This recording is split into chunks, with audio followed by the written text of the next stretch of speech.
Lenin, তোমার স্থিরতা আমাকে করে তোলে এক পরাজিত মানুষ। মস্কোর হিমশীতল মাউসিলিয়ামের কাচের আড়ালে যে শান্ত মুখ, যে অব্যক্ত ঘুম, তা আমার এই মধ্যবিত্ত আলস্যের প্রতিবাদ। আমার এই শুষ্ক নিরাপত্তাহীন হাত দুটি আজও কেন শূন্য? কেন আজও স্লোগান নয়, শুধু দীর্ঘশ্বাস ওঠে এই বন্ধ শহরের আকাশে?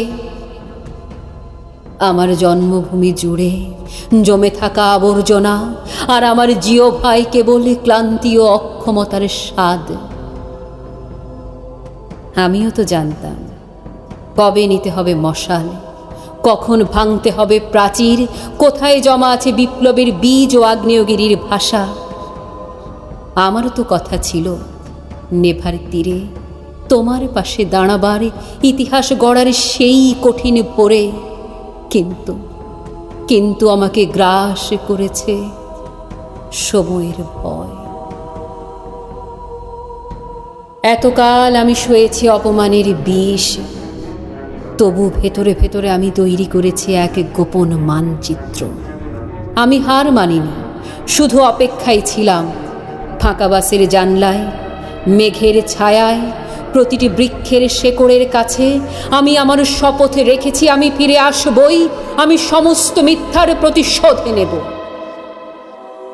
আজ আমার মুষ্টিবদ্ধ হাত কাঁপছে না, ভেতরের আগুনের উত্তাপে ঠেলে দিয়েছে দ্বিধার পর্দা। তবু আজও কেন যেন এক যন্ত্রণাময় বিলম্ব। লেনিন, তোমার নীরবতা এক অভিশাপ। আমি এখনো প্রস্তুত নই, এখনো সময়ের চেয়ে পিছিয়ে।